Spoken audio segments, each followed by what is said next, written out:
Olá, mais um vídeo sobre língua portuguesa aos meus amigos, como eu, que gostam da nossa língua portuguesa, aos irmãos em Cristo, aos alunos do Colégio Dom Bosco, aos ex-alunos do seminário. Hoje me senti mais animado para fazer este vídeo. Espero que ele contribua para enriquecer o cabedal de conhecimento que nós já temos, o seu cabedal de conhecimento que já é grande, então que possa ser cada dia aumentado e que possamos conhecer mais e mais a nossa língua portuguesa. Então vamos a alguns assuntos, coisas que se ouvem por aí. Tenho ouvido algumas coisas e tenho deixado passar aí sem o vídeo, mas agora eu observei algumas e vi que chegou a hora, chegou o momento de nós fazermos mais um vídeo. Doravante, quero ver se tenha mais ânimo, né, para fazer os vídeos e passar para todos aí alguma coisa que possa contribuir para o crescimento intelectual de muitos. Então, até lá, até alguns assuntos que já vou passar para todos aqui.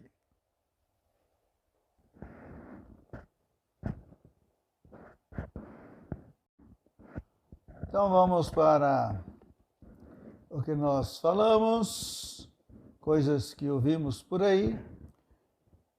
Ontem eu ouvi uma frase de um eminente senador que disse o seguinte: os poderes devem conversarem.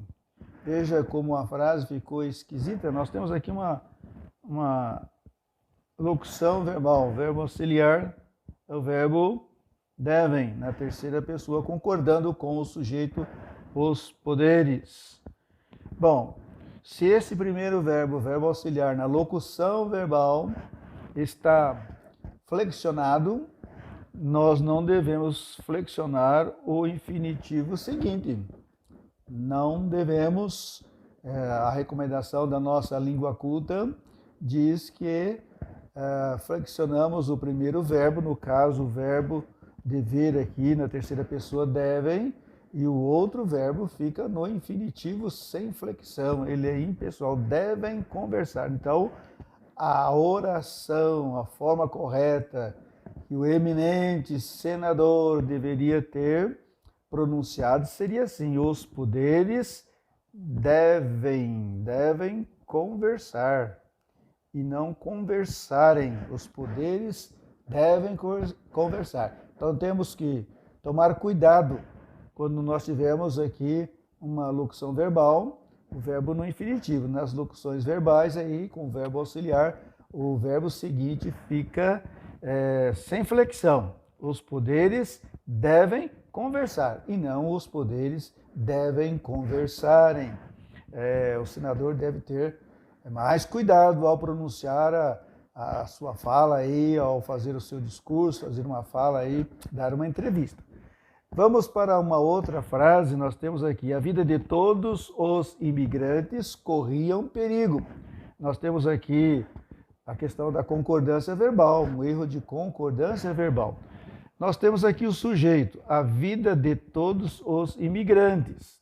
Tenho dito aos meus alunos que para achar o sujeito da frase, fazemos a pergunta ao verbo: quem é que corria perigo? Então nós temos a vida de todos os imigrantes.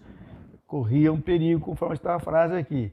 Então o erro está justamente aqui no verbo. Se eu tenho aqui como núcleo do sujeito o termo vida e está no singular, então o verbo tem que concordar aqui no singular com o núcleo do sujeito vida. A vida de todos os imigrantes corria, a vida que corria perigo e não corriam. Ele fez a concordância aqui com imigrantes, mas a recomendação é que se faça a concordância com o núcleo do sujeito aqui que está no singular para o verbo corria.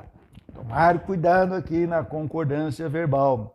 Aqui um outro fato, uma outra situação de impropriedade na concordância verbal. Nós temos aqui também o sujeito, tonelada, o núcleo do sujeito, 1 tonelada de frutos foram colhidos. Então, tonelada, além de ser uma palavra de sentido coletivo sempre leva o verbo para o singular, a não ser alguns casos especiais, mas no caso aqui, ó, a concordância também, quem falou a frase, fez com frutos, mas tem que concordar aqui com o núcleo do sujeito, que é tonelada. Palavra de sentido coletivo leva o verbo para o singular.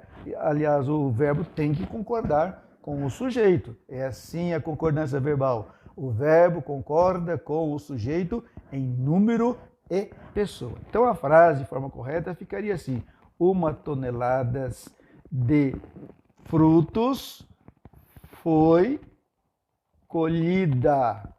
Concordando com tonelada. 1 tonelada de frutos foi colhida. Muito cuidado aí com a nossa língua culta. Vamos primar sempre por ela. Língua culta, concordância verbal. Vamos tomar cuidado aí, muito cuidado com os verbos. Também nós temos aqui uma outra situação, coisas que ouvimos por aí. No clássico, houve muitas percas de gols.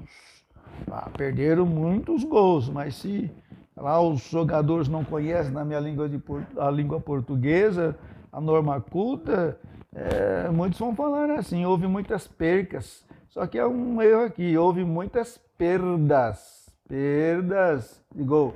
Há muitas pessoas que se atrapalham aqui, usando esse termo, perca. Perca é verbo, mas o verbo já está aqui. No clássico, houve um verbo impessoal, muitas perdas de gols e não percas. Perca é verbo. Deus não quer que eu perca a minha alegria. Deus não quer que percamos a nossa salvação, a vida eterna. Então, é a diferença entre perca e perda. No caso aqui, muitas perdas de gols e não muitas percas. Vamos aqui observar bem isso. Perdas de gols. Perda é o substantivo, perca é verbo. Tomar cuidado aqui ao fazer o uso do verbo ou do substantivo perca ou perda. Deus abençoe a todos. Até a próxima aula, se Deus quiser.